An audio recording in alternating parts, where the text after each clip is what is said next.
ಈ ಒಂದು PDF ಬಹಳಷ್ಟು ಸರ್ಕ್ಯುಲೇಟ್ ಆಗ್ತಾ ಇದೆ. ಇದು ಆಲ್ರೆಡಿ KEA ವೆಬ್ಸೈಟ್ನಲ್ಲಿ ಪ್ರಕಟ ಮಾಡಿದ್ದಾರೆ. ಇದರಲ್ಲಿ ಮಧುಸೂದನ್ ಸಾಯಿಯ ಒಂದು ಫೀ ಸ್ಟ್ರಕ್ಚರನ್ನು ಚೇಂಜ್ ಮಾಡಿರೋದಷ್ಟೇ ಅಲ್ಲದೆ ಡೀಮ್ಡ್ ಕಾಲೇಜಸ್ಗಳ ಬಗ್ಗೆ ಅಷ್ಟೇ ಅಲ್ಲದೆ ಗೌರ್ಮೆಂಟ್ ಕಾಲೇಜಸ್ಗಳ ಬಗ್ಗೆ ಪೂರ್ತಿಯಾದಂತಹ ಫೀ ಸ್ಟ್ರಕ್ಚರ್ ಬಗ್ಗೆ ಮಾಹಿತಿಯನ್ನು ನೀಡಿದ್ದಾರೆ. ಮೊದಲಿಗೆ ಗೌರ್ಮೆಂಟ್ ಕೋಟಾದಲ್ಲಿ 40% ಸೀಟ್ಸ್ಗಳು ಈ ಒಂದು ಕಾಲೇಜಲ್ಲಿ ಇದ್ದಾವೆ. ಅಂದರೆ 20 ಸೀಟ್ಸ್ಗಳು ಮಧುಸೂದನ್ ಸಾಯಿ ಕಾಲೇಜ್ನಲ್ಲಿದ್ದಾವೆ.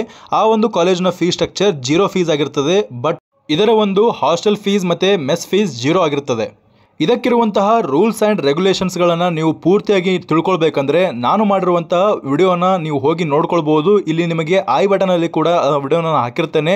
ಐ ಬಟನ್ನ ಟಚ್ ಮಾಡೋದ್ರ ಮೂಲಕ ಆ ವಿಡಿಯೋನ ನೋಡ್ಬೋದು. ಮುಂಚಿನ ವರ್ಷಗಳಲ್ಲಿ ಈ ಪ್ರೈವೇಟ್ ಸೀಟ್ಗೂ ಕೂಡ 0 ಫೀಸ್ ಇತ್ತು. ಅದು ಮೊದಲಿಗೆ ಈ ಒಂದು ಕಾಲೇಜನ್ನು ಸ್ಟಾರ್ಟ್ ಮಾಡಿದಾಗ 0 ಫೀಸ್ ಪ್ರೈವೇಟ್ ಸೀಟ್ಗೂ ಕೂಡ ಇತ್ತು. ಬಟ್ ಈ ವರ್ಷ ಮತ್ತು ಲಾಸ್ಟ್ ಇಯರ್ ಏನು ಮಾಡಿದ್ದಾರೆ ಅಂದರೆ 22 ಲಕ್ಷ ಪ್ರತಿ ವರ್ಷಕ್ಕೆ ತಗೊಳ್ತಾರೆ. ಮತ್ತು ಫ್ರೀ ಹಾಸ್ಟೆಲ್ ಮತ್ತು ಫುಡ್ ಇರುತ್ತದೆ. ಮತ್ತು NRI ಮತ್ತು ಮ್ಯಾನೇಜ್ಮೆಂಟ್ಗೆ 45 ಲಕ್ಷ ಇರ್ತದೆ. ಇಲ್ಲಿಯೂ ಕೂಡ ಹಾಸ್ಟೆಲ್ ಮತ್ತು ಫುಡ್ ವ್ಯವಸ್ಥೆ ಫ್ರೀ ಆಗಿರುತ್ತದೆ. ಹಾಗೆ KEA ಕೌನ್ಸಿಲಿಂಗಲ್ಲಿ ಬರುವಂತಹ ಖಾಸಗಿ ಡೀಮ್ಡ್ ಮತ್ತು ಸರ್ಕಾರಿ ಕಾಲೇಜ್ಗಳ ಒಂದು ಫೀ ಸ್ಟ್ರಕ್ಚರನ್ನು ಈ ಒಂದು ವಿಡಿಯೋದಲ್ಲಿ ಪೂರ್ತಿಯಾಗಿ ನಾನು ಎಕ್ಸ್ಪ್ಲೇನ್ ಮಾಡಲಿದ್ದೇನೆ. ಅದರ ಬಗ್ಗೆಯೂ ಕೂಡ ಅದ್ರ ಮುಂದುವರೆದು ಅವ್ರು ಹೇಳ್ತಿದ್ದಾರೆ. ಏನಂದರೆ ಈ ಒಂದು PDF ಸಾರಾಂಶವನ್ನು ಹೇಳಬೇಕಂದ್ರೆ ಕೇವಲ 2024 ಮತ್ತು 25ನೇ ಸಾಲಿನ ಯಾವ ಫೀ ಸ್ಟ್ರಕ್ಚರ್ ಇತ್ತೋ ಅದೇ ಫೀ ಸ್ಟ್ರಕ್ಚರನ್ನು ಈ ವರ್ಷವೂ ಕೂಡ ಕನ್ಸಿಡರ್ ಮಾಡ್ತಾರಂತ ಹೇಳಿದ್ದಾರೆ. ಲಾಸ್ಟ್ ಇಯರ್ ಫೀ ಸ್ಟ್ರಕ್ಚರ್ ಎಷ್ಟಿತ್ತು? 11,88,167 ಇತ್ತು. ಈ ವರ್ಷ ಕೂಡ ಅಷ್ಟೇ ಇದೆ ಪ್ರೈವೇಟ್ ಸೀಟ್ಗಳಿಗೆ. ಮತ್ತು KEA ಮೂಲಕ ನೀವು ಏನಾದರೂ ಗೌರ್ಮೆಂಟ್ ಸೀಟ್ ತೆಗೆದುಕೊಂಡ್ರೆ 1,41,621 ಇರ್ತದೆ.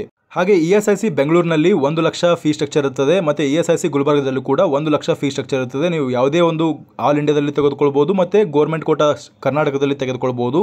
ಎಲ್ಲ ಫೀ ಸ್ಟ್ರಕ್ಚರ್ ಒಂದೇ ರೀತಿ ಇರ್ತದೆ. ಆದರೆ ನಿಮಗೇನಾದರೂ IP ಕೋಟಾ ಇದ್ದರೆ 25,000 ರೂಪಾಯಿ ಇರ್ತದೆ. ಆದರೆ ಮುಂದುವರೆದು ಹೇಳ್ತಿದ್ದಾರೆ, ಶ್ರೀ ಜಗದ್ಗುರು ಮಹಾಸ್ವಾಮಿಗಳು 3,000 ಮಠ ಮೆಡಿಕಲ್ ಕಾಲೇಜಿನಲ್ಲಿ ಈ ಒಂದು ಫೀ ಸ್ಟ್ರಕ್ಚರನ್ನು ಬೇರೆ ಇರ್ತದೆ. ಅಂದರೆ MBBS ಕೋರ್ಸಿಗೆ 20% ಶುಲ್ಕವನ್ನು ನಿಗದಿಪಡಿಸಲು ಕೋರಿರುತ್ತಾರೆ. ಅಂದರೆ ಈ ಒಂದು ಕಾಲೇಜಿನಲ್ಲಿ ನೀವು ಗೌರ್ಮೆಂಟ್ ಸೀಟನ್ನು ತೆಗೆದುಕೊಳ್ಬೇಕಂದ್ರೆ 6 ಲಕ್ಷ ಫೀ ಸ್ಟ್ರಕ್ಚರ್ ಇರ್ತದೆ. ಅದೇ ರೀತಿ ಸೇಂಟ್ ಜಾನ್ಸ್ ಮೆಡಿಕಲ್ ಕಾಲೇಜಿನಲ್ಲಿ ಕೂಡ ನಿಮಗೆ ಗೌರ್ಮೆಂಟ್ ಸೀಟ್ಗೆ ತೆಗೆದುಕೊಳ್ಳೋದಕ್ಕೆ ಅವಕಾಶ ಇರೋದಿಲ್ಲ. ಕೇವಲ ನೀವು GMP ಸೀಟ್ಸ್ಗಳನ್ನು ತೆಗೆದುಕೊಳ್ಬೋದು. ಅದು ಕೂಡ ಕ್ರಿಶ್ಚಿಯನ್ಸ್ಗೆ ಮಾತ್ರ ರಿಸರ್ವ್ ಇರ್ತದೆ. ಆ ಸೀಟ್ಗಳಿಗೆ ತಲಾ 8,10,535 ಪ್ರತಿ ವರ್ಷಕ್ಕೆ ಇರ್ತದೆ. ಹಾಗೆ Adichunchanagiri college fee structure 22 lakh ಇರ್ತದೆ. SDM ಕಾಲೇಜ್ನಲ್ಲಿ 20 ಲಕ್ಷ ಇರ್ತದೆ. KBN ಕಲಬುರಗಿಯಲ್ಲಿ 16 ಲಕ್ಷ ಇರ್ತದೆ. ಮತ್ತು ಚಂದ್ರಮ್ಮ ದಯಾನಂದ ಸಾಗರದಲ್ಲಿ ಕೂಡ 22 ಲಕ್ಷ ಇರ್ತದೆ. MS ರಾಮಯ್ಯ ಕಾಲೇಜ್ನಲ್ಲಿ 25 ಲಕ್ಷ ಇರ್ತದೆ. ಸಪ್ತಗಿರಿಯಲ್ಲಿ 22 ಲಕ್ಷ, BGS ಕಾಲೇಜ್ನಲ್ಲಿ 22 ಲಕ್ಷ, PES ಕಾಲೇಜ್ನಲ್ಲಿ ಕೂಡ 22 ಲಕ್ಷ ಇರ್ತದೆ. ಅಂದರೆ ಈ ಒಂದು ಕಾಲೇಜ್ನಲ್ಲಿ ನಿಮಗೆ 12 ಲಕ್ಷದ ಫೀ ಸ್ಟ್ರಕ್ಚರ್ ಇರೋದಿಲ್ಲ.